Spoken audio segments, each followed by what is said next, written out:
Hello and welcome to Ninja Prep. This is Kapil Goyal, your educator and mentor for PG Physics.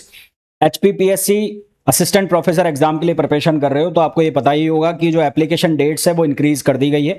Application dates अब बढ़ाकर 15 अगस्त तक कर दी गई है, यानी कि 15 अगस्त तक आप फॉर्म फिल कर सकते हैं। पहले ये माना जा रहा था कि जो इसका एग्जाम है असिस्टेंट प्रोफेसर का वो जुलाई के 3rd वीक में या जुलाई के लास्ट में हो जाएगा, पर अब क्योंकि एप्लीकेशन डेट्स ही बढ़ गए हैं तो 15 अगस्त तक तो आपका एग्जाम होना नहीं है, और तो मोस्ट प्रोबेबली ये एग्जाम जो है वो सितंबर के 2nd वीक में होगा या सितंबर लास्ट में होगा, है ना। तो सितंबर तक अब ये एग्जाम जाना है, तो अभी आपके पास एक सफिशिएंट टाइम है। और बहुत बच्चों की डिमांड को देखते हुए मैंने HPPSC असिस्टेंट प्रोफेसर के लिए सब्जेक्टिव बैच स्टार्ट किया है, जिससे मेरी एप्लीकेशन पर जाकर आप ज्वाइन कर सकते हैं।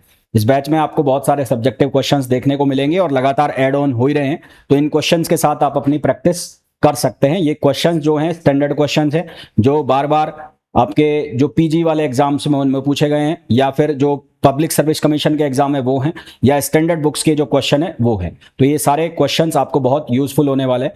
कोर्स का जो प्राइस है वो 4500 रुपीज रखा गया है, तो जो भी बच्चा ज्वाइन करना चाहता है मेरा एप्लीकेशन डाउनलोड कर सकता है, Ninja prep app by Kapil sir, जहां पर ये कोर्स आप ज्वाइन कर सकते हैं। इसके अलावा जो भी इस वीडियो को देख रहा है सभी से रिक्वेस्ट रहेगी, प्लीज वीडियो को लाइक जरूर करें, चैनल को सब्सक्राइब जरूर करें। हाँ जी, देखिए फर्स्ट क्वेश्चन में बोला गया है what do you understand by biasing of transistor. Transistor biasing से आप क्या समझते हो, और बाइसिंग की जरूरत क्यों पड़ती है, और कौन से फैक्टर्स हैं जो ऑपरेटिंग पॉइंट को जिनके ऊपर ऑपरेटिंग पॉइंट डिपेंड करता है। दूसरा क्वेश्चन है स्टेबलाइजेशन ट्रांजिस्टर के स्टेबलाइजेशन की जरूरत क्यों पड़ती है और क्या ऐसी आवश्यकता है। तीसरा है थर्मल रनअवे से आप क्या समझते हैं। तो थियोरेटिकल क्वेश्चन है, तो और जो दूसरा क्वेश्चन होगा उसी में तीसरे क्वेश्चन का भी आंसर होगा, तो तीसरा क्वेश्चन अलग से मैं नहीं लिखूंगा, है ना। हालांकि अलग से पूछा जा सकता है पर वो दूसरे में मैं उसका आंसर कर दूंगा। तो तीसरा क्वेश्चन अलग से पूछा जा सकता है आपसे कि थर्मल रनअवे क्या होता है। तो सबसे पहले हम बात कर लेते हैं कि ट्रांजिस्टर बाइसिंग क्या होती है ना। तो पहले क्वेश्चन का जो सॉल्यूशन है हमारा कि ट्रांजिस्टर बाइसिंग क्या होती है। ट्रांजिस्टर बाइसिंग, तो सबसे पहले हम लोग ये डिफाइन करने जा रहे हैं कि ट्रांजिस्टर बाइसिंग है क्या। तो देखो भाई, फेथफुल एम्पलीफिकेशन नाम की एक चीज होती है, आप लोगों ने पढ़ा भी होगा।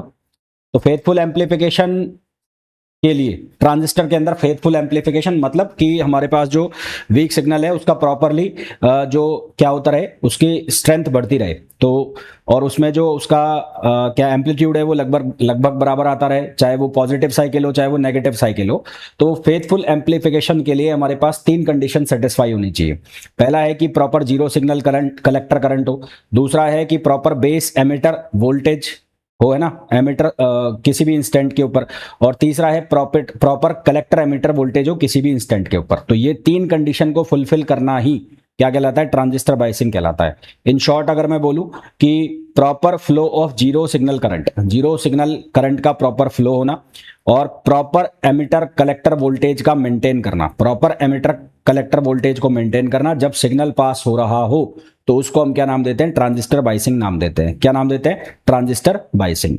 तो फॉर सबसे पहले आपको फेथफुल एम्पलीफिकेशन वाला जो है वो यहां लिखना पड़ेगा।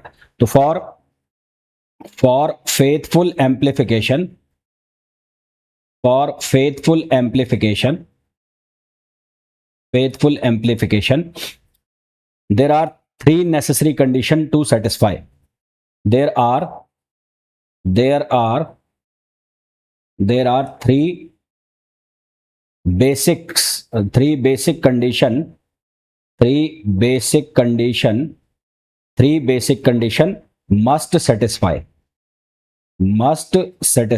3 जो बेसिक कंडीशन है वो यहां पर क्या होनी चाहिए, सेटिस्फाई होनी चाहिए। कौन कौन सी कंडीशन है, पहली कि proper zero signal collector current हो, proper zero signal current, proper zero signal collector current, zero signal collector current, ये पहली कंडीशन है। दूसरी कंडीशन क्या आएगी, proper base emitter voltage at any instant, proper base emitter voltage, proper base emitter voltage at any instant, और तीसरा आएगा proper collector emitter voltage, proper collector emitter voltage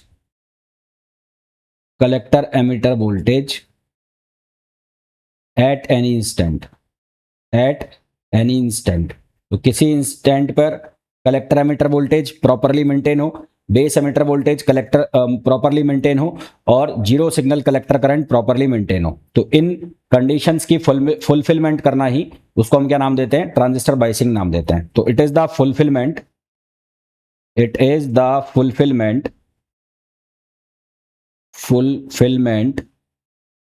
it is the fulfillment of these conditions,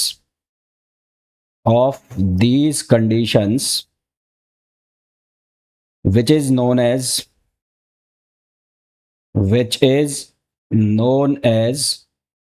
transistor biasing, in condition को fulfil करना ही क्या कहलाता है, transistor biasing कहलाता है, ट्रांजिस्टर बाइसिंग। और इन शॉर्ट एक लाइन में अगर लिखें तो proper flow of zero signal current, एक लाइन के अंदर अगर हम लिखना चाहें तो the proper flow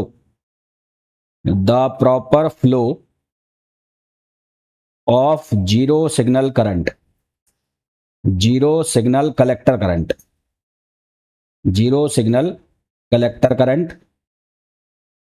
and the maintenance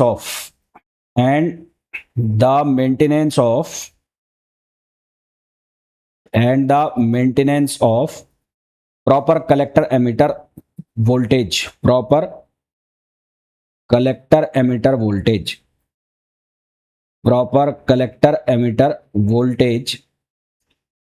during the passage of signal,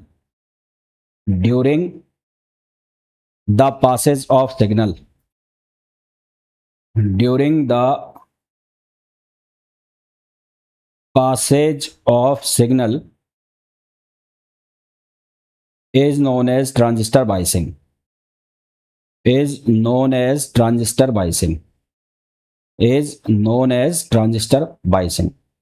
ठीक है। इसको क्या नाम दिया जाता है, ट्रांजिस्टर बाइसिंग नाम दिया जाता है। ट्रांजिस्टर बाइसिंग का बेसिक पर्पज क्या होता है, बेसिक पर्पज होता है इसका बेस एमिटर जंक्शन को फॉरवर्ड बायस में रखना और कलेक्टर बेस जंक्शन को रिवर्स बायस में रखना जब उसके ऊपर सिग्नल अप्लाई किया जा रहा है, जब सिग्नल को अप्लाई किया जा रहा है। और इसको अचीव करने के लिए हम क्या करते हैं, या तो बायस बैटरी लगा देते हैं या फिर एक एसोसिएटिंग सर्किट लगा देते हैं ट्रांजिस्टर के साथ। जो एसोसिएटिंग सर्किट वाला मेथड है वो ज़्यादा यूजफुल होता है और उसको ज़्यादा फ्रिक्वेंटली यूज किया जाता है। तो जो सर्किट एसोसिएट किया जाता है ट्रांजिस्टर के साथ, उस सर्किट को हम नाम देते हैं बाइसिंग सर्किट। क्या नाम देते हैं, बाइसिंग सर्किट। तो the basic purpose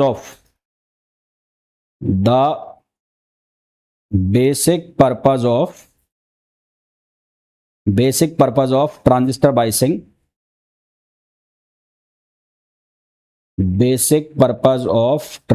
biasing, is to keep the base emitter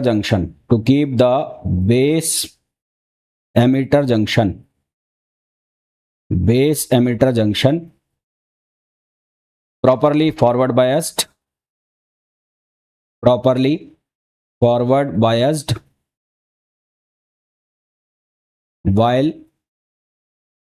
while collector base junction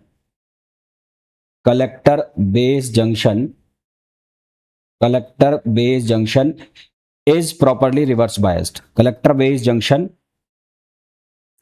is properly reverse biased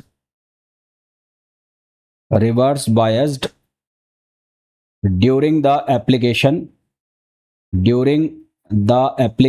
of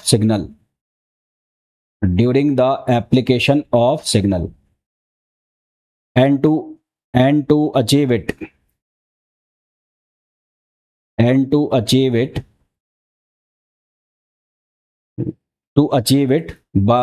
we can bias a battery, we can add a battery, DC battery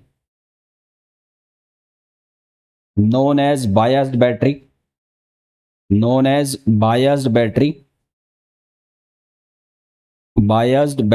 or associating a circuit with transistor,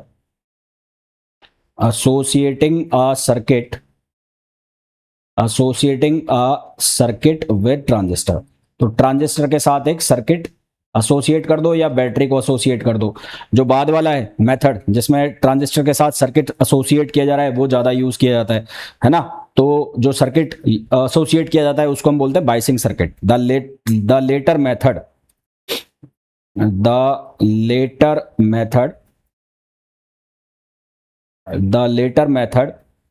is more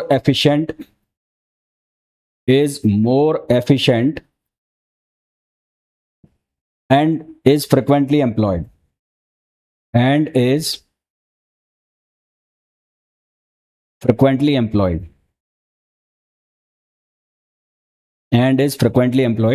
the circuit which provides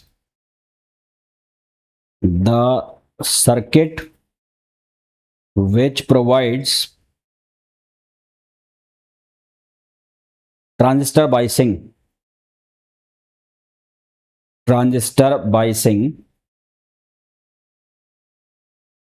is known as biasing circuit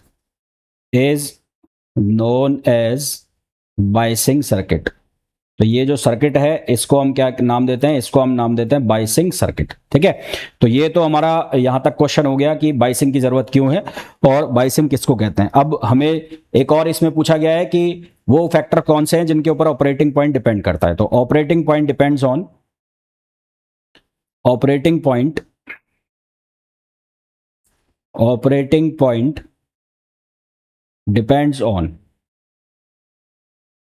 operating point किन किन factor के ऊपर depend करता है।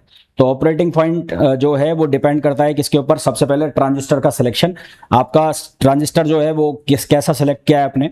उसके बाद दूसरा है सिग्नल का एम्पलीट्यूड कैसा है, तीसरा है सप्लाई वोल्टेज की अवेलेबिलिटी, चौथा है लोड इंपिडेंस की वैल्यू और पांचवा है डिस्टॉर्शन कितना है सिग्नल के अंदर।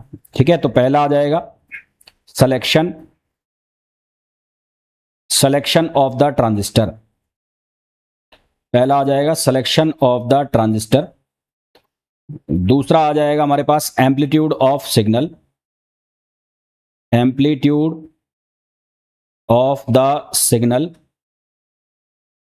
तीसरा हमारे पास आ जाएगा इसमें अवेलेबिलिटी ऑफ सप्लाई वोल्टेज या अवेलेबल सप्लाई वोल्टेज।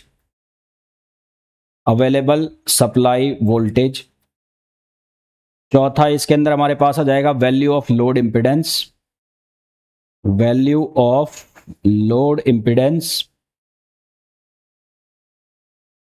और पांचवा हमारे पास आ जाएगा allowable distortion in the signal, allowable distortion इन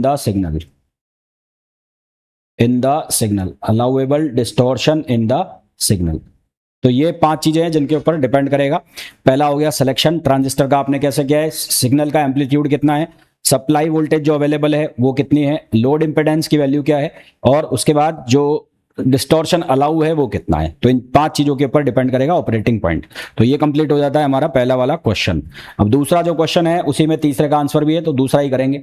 तो स्टेबलाइजेशन का मतलब क्या है और इसकी जरूरत क्या पड़ती है हमें बताना है ना। तो सेकंड और थर्ड दोनों को साथ में लिख रहा हूं मैं। तो स्टेबलाइजेशन की नीड क्या है या स्टेबलाइजेशन होता क्या है और इसकी जरूरत क्यों पड़ रही है, ये हमें बात करनी है। तो स्टेबलाइजेशन के लिए सबसे पहले आपको ये जानना जरूरी है कि जो कलेक्टर करंट है ट्रांजिस्टर की वो रैपिडली चेंज होती है जब ट्रांजिस्टर जो टेम्परेचर है वो चेंज होता है, या फिर जो ट्रांजिस्टर है वो रिप्लेस कर दिया जाता है सेम टाइप के दूसरे ट्रांजिस्टर से, है ना।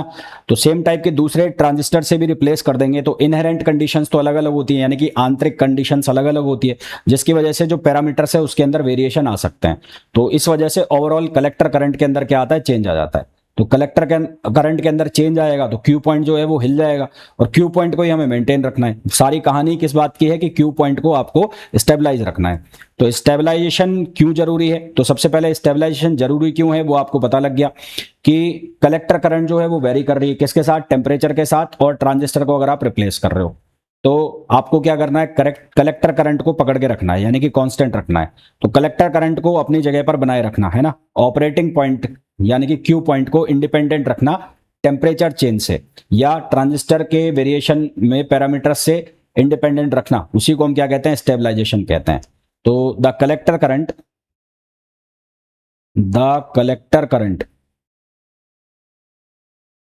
The collector current in a transistor changes rapidly when, पहला जब टेम्परेचर क्या हो, चेंज हो, when the temperature changes, दूसरा the transistor is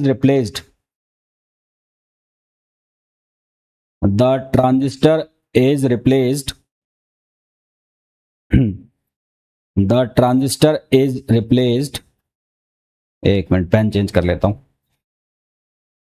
transistor is replaced by another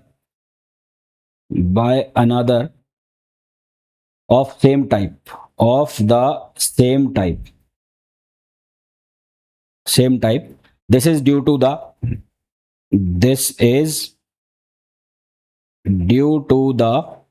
inherent variations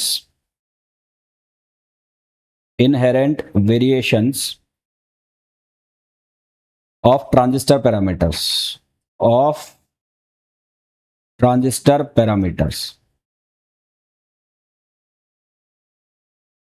तो जब टेम्परेचर हम चेंज करेंगे किसका, ट्रांजिस्टर का, तो ऑपरेटिंग पॉइंट जो है वो क्या होगा, चेंज होगा। ऑपरेटिंग पॉइंट का मतलब है जीरो सिग्नल के ऊपर जो हमारे पास कलेक्टर करंट है और वीसीई की वैल्यू है वो क्या होंगी, चेंज होंगी।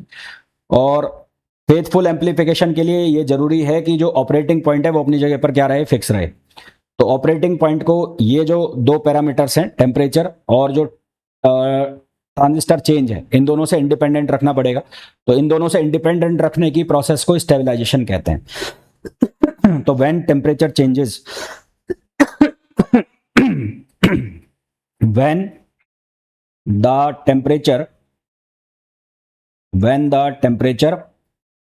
of transistor changes, जब ट्रांजिस्टर का टेम्परेचर चेंज होता है और transistor is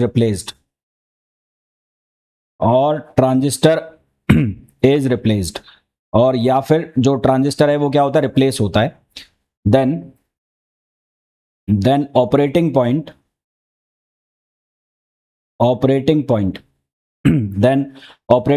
also changes.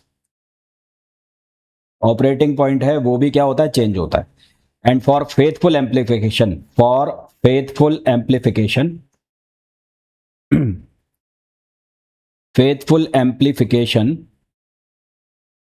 it is necessary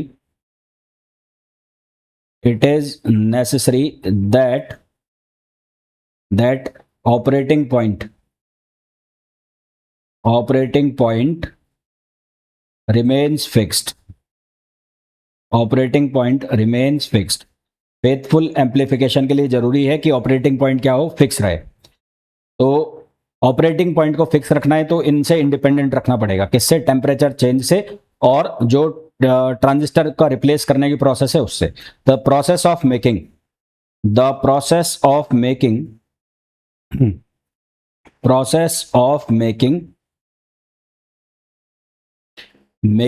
operating point independent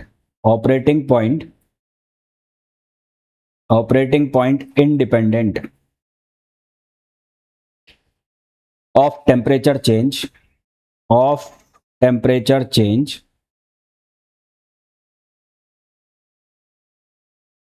or variation in transistor parameters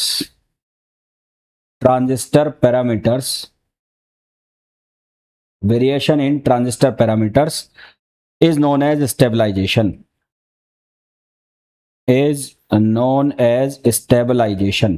इसी को क्या नाम दिया जाता है, इसी को नाम दिया जाता है स्टेबलाइजेशन। ठीक है, इसी को क्या नाम दिया जाता है, स्टेबलाइजेशन नाम दिया जाता है। तो स्टेबलाइजेशन एक बार अगर हो गया तो जीरो सिग्नल यानी कि आईसी और वीसीई जो है वो इंडिपेंडेंट हो जाते हैं टेम्परेचर वेरिएशन से और रिप्लेसमेंट ऑफ ट्रांजिस्टर से, और ऑपरेटिंग पॉइंट क्या हो जाता है, फिक्स हो जाता है। तो एक गुड बायसिंग सर्किट के लिए स्टेबलाइजेशन क्या होता है, जरूरी होता है। तो स्टेबलाइजेशन की जरूरत क्यों है? तो स्टेबलाइजेशन की जरूरत हमें 3 कारणों से है। एक, टेम्परेचर डिपेंडेंस ऑफ आईसी, जो कलेक्टर करंट है वो टेम्परेचर के ऊपर डिपेंड करती है। इंडिविजुअल वेरिएशन होते हैं, जैसे ही आप ट्रांजिस्टर को चेंज करोगे तो इनपुट जो इनहेरेंट वेरिएशन है वो उसमें आएंगे। और तीसरा, थर्मल रनअवे। तो नीड फॉर स्टेबलाइजेशन, नेक्स्ट है हमारे पास नीड फॉर स्टेबलाइजेशन। तो नीड फॉर स्टेबलाइजेशन, स्टेबलाइजेशन की नीड क्या है? तो स्टेबलाइजेशन के लिए जो नीड है उसके 3 रीजन है। तो पहला है हमारे पास, पहला है temperature dependence, temperature dependence of IC, temperature dependence of IC. दूसरा है इंडिविजुअल वेरिएशंस, इंडिविजुअल वेरिएशंस। और तीसरा है थर्मल रनअवे, तीसरा है थर्मल रनअवे। ठीक, तो सबसे पहले हम बात करेंगे किसके बारे में? Temperature dependence of IC.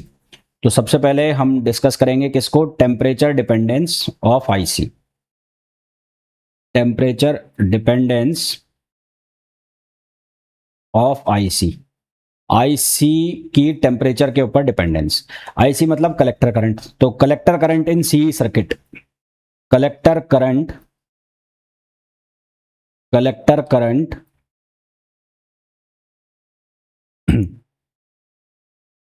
Collector current in CEM transistor. CE transistor मतलब कॉमन एमिटर ट्रांजिस्टर। तो कॉमन एमिटर ट्रांजिस्टर के अंदर जो कलेक्टर करंट है उसको हम कैसे लिखते हैं? IC equals to beta I B, beta I B plus I CEO, या इसको हम ऐसे भी लिख सकते हैं beta plus 1, beta I B plus beta plus 1, और ये होता है आईसीबीओ, बीटा प्लस 1 आईसीबीओ। तो जो आईसीबीओ जो है वो है लीकेज करंट, है ना। और ये टेम्परेचर से बहुत ज्यादा इन्फ्लुएंस होती है। ऐसा माना जाता है या ऐसा देखा जाता है एक्सपेरिमेंटली कि 10 डिग्री सेंटीग्रेड यदि चेंज किया जाए टेम्परेचर में, तो जो कलेक्टर लीकेज करंट है ना, वो कलेक्टर लीकेज करंट उसमें डबल चेंज आ जाता है। यदि 10 डिग्री सेंटीग्रेड का चेंज किया जाएगा टेम्परेचर के अंदर, तो कलेक्टर लीकेज करंट जो है वो डबल से चेंज हो जाती है ना। और किसके लिए? जर्मेनियम ट्रांजिस्टर के लिए। किसके लिए? जर्मेनियम ट्रांजिस्टर के लिए। ठीक, तो कलेक्टर लीकेज करंट, ये जो लीकेज करंट लिखी है आईसीबीओ, तो the collector leakage current, collector leakage current, leakage current ICBO is greatly influenced, is greatly influenced with the temperature change, with temperature change, with temperature change. A rise of 10 degree centigrade, a rise of 10 degree centigrade doubles the collector, doubles the collector leakage current, collector leakage current, which may be as high, which may be as high as 0.2 milliampere for germanium transistor, for germanium transistor। ठीक है, तो जो collector leakage current है उसके ऊपर ज्यादा impact आता है किसका? टेम्परेचर चेंज का। तो इसलिए जरूरी है कि जो ट्रांजिस्टर है उसको क्या किया जाए? स्टेबलाइज किया जाए, ऑपरेटिंग पॉइंट को स्टेबलाइज किया जाए, ताकि जो आईसी है उसको जो टेम्परेचर के जो वेरिएशंस है उनसे क्या रखा जा सके? इंडिपेंडेंट रखा जा सके। ठीक, अब बाइसिंग कंडीशन यहां पे लिखता हूं, so it is necessary, so it is necessary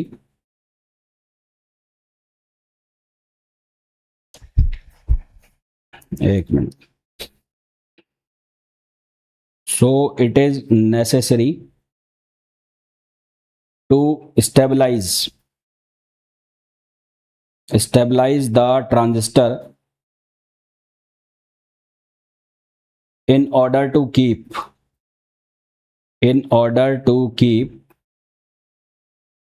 IC independent of temperature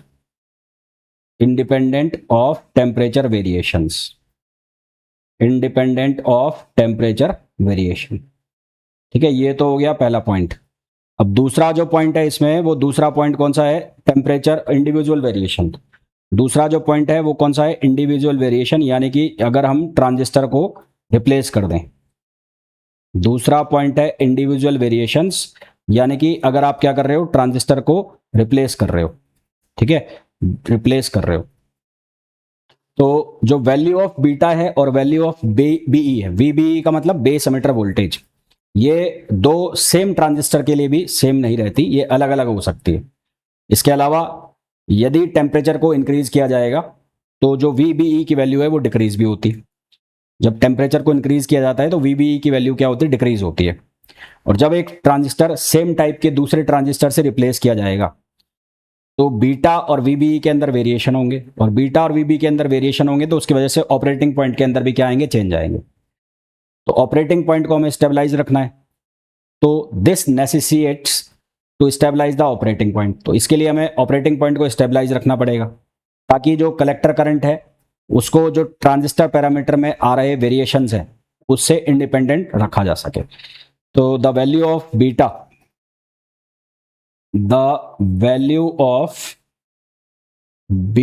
and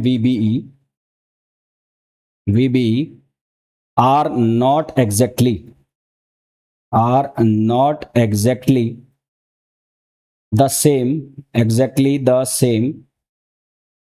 for any two transistors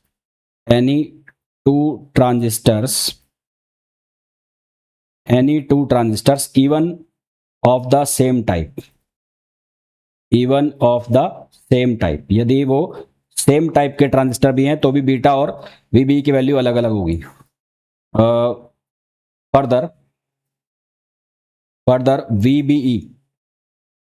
VBE itself decreases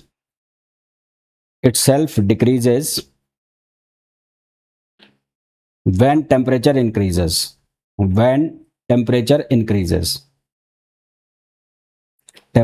increases. So therefore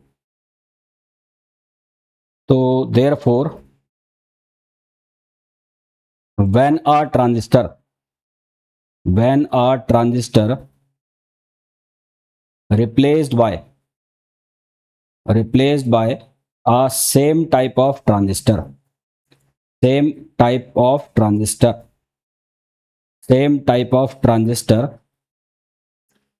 operating point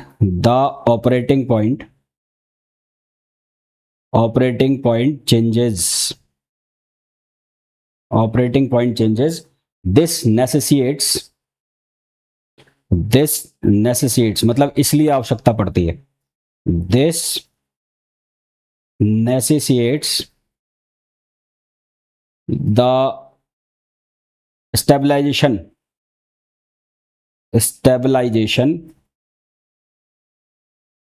of transistor. इसकी वजह से जो ट्रांजिस्टर है उसको स्टेबलाइज करना पड़ता है. और तीसरा हमारे पास आता है थर्मल रनअवे. कौन सा?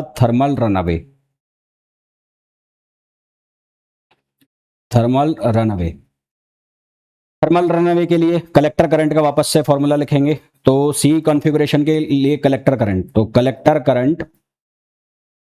Collector current for CE configuration, collector current for CE configuration. तो सीई कॉन्फ़िगरेशन के लिए अभी मैंने कलेक्टर करंट को लिखा था, उसको वापस से लिख रहा हूं. बीटा IB प्लस कितना होता है? बीटा प्लस 1 और ICBO. ये हमारे पास कलेक्टर करंट का फॉर्मूला है. और अभी हमने देखा कि जो लीकेज करंट है वो स्ट्रांगली डिपेंड करती है किसके ऊपर? टेम्परेचर के ऊपर। लीकेज करंट स्ट्रांगली डिपेंड करती है टेम्परेचर के ऊपर।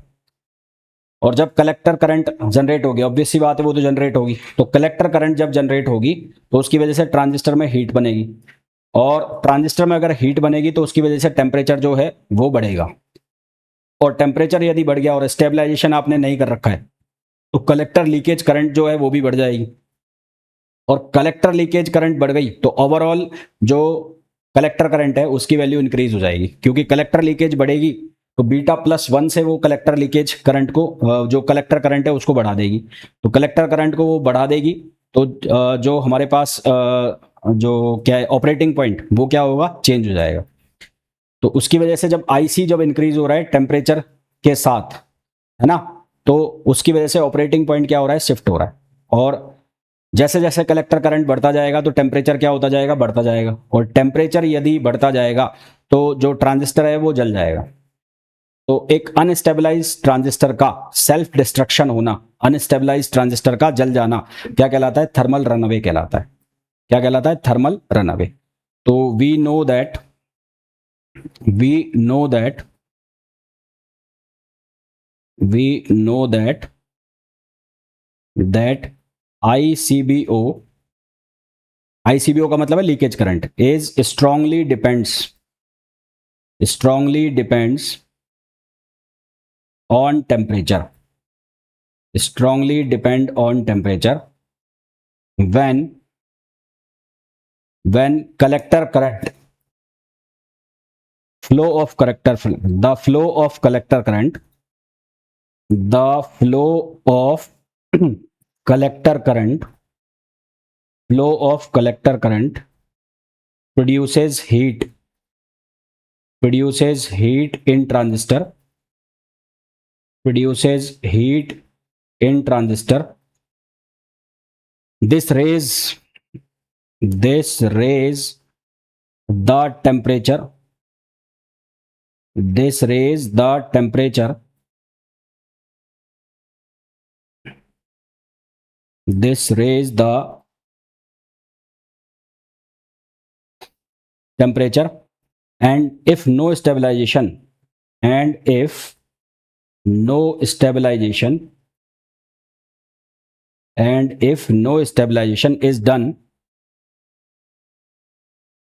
the collector leakage current, the collector leakage current, collector leakage current also increases, also increases। तो कलेक्टर लीकेज करंट जो है वो ऑल्सो इंक्रीज कर जाएगी, और कलेक्टर लीकेज करंट अगर इंक्रीज कर गई तो ये जो कलेक्टर करंट है ये इसको किससे बढ़ाएगी? बीटा प्लस 1 से इंक्रीज कर देगी। एंड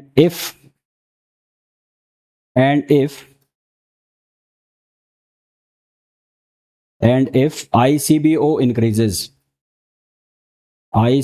increases, collector current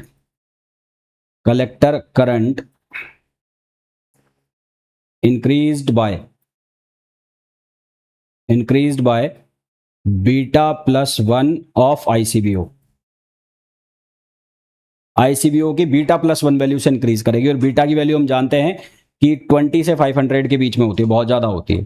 तो इसकी वजह से कलेक्टर करंट की वैल्यू क्या होगी? बहुत ज़्यादा बढ़ जाएगी।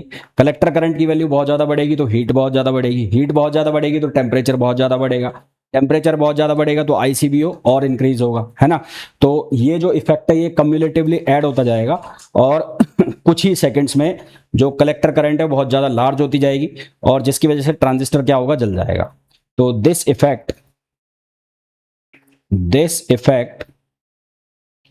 is cumulative, this effect is cumulative, and in a matter of second, the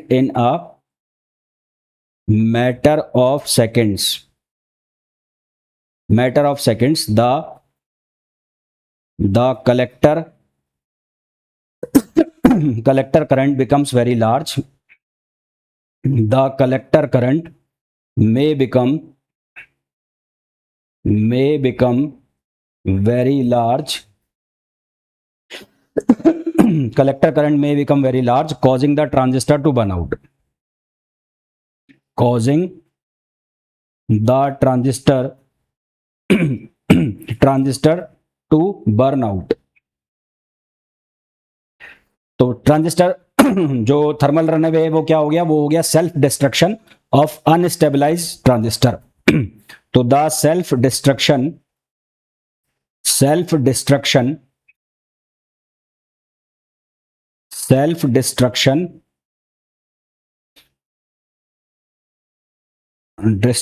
of unstabilized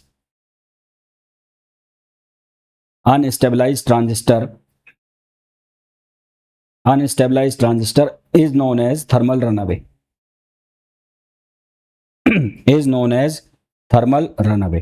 तो इसको हम क्या नाम देते हैं, थर्मल रनअवे नाम देते हैं. ठीक है, तो ये तीसरा जो क्वेश्चन है उसका भी आंसर हो गया कि थर्मल रनअवे क्या है. थर्मल रनअवे को अवॉइड करने के लिए, इससे बचने के लिए हम क्या करते हैं कि जो ऑपरेटिंग पॉइंट है उसको स्टेबलाइज करना जरूरी है, ताकि जो आईसी है उसकी वैल्यू क्या रख सके, फिक्स रख सके. तो इसको फिक्स रखने के लिए थर्मल रनअवे को कैसे किया जाता है, जो आईबी है उसको डिक्रीज किया जाता है ना.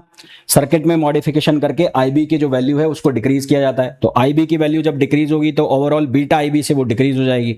बीटा आईबी से डिक्रीज होगी तो वो कंपनसेट कर देगी बीटा +1 सीबीओ को, आईसीबीओ को. भाई आईसीबीओ तो बढ़ेगा ही बढ़ेगा, और वो कितने से बढ़ाएगा, बीटा +1 से. उसके साथ एक और टर्म ऐड है बीटा आईबी. तो यदि आईबी की वैल्यू को डिक्रीज किया जाए तो वो बीटा से डिक्रीज होगी, बीटा टाइम्स डिक्रीज हो जाएगी. तो वो कंपनसेट करेगा किसको, बीटा प्लस आईसीबीओ को.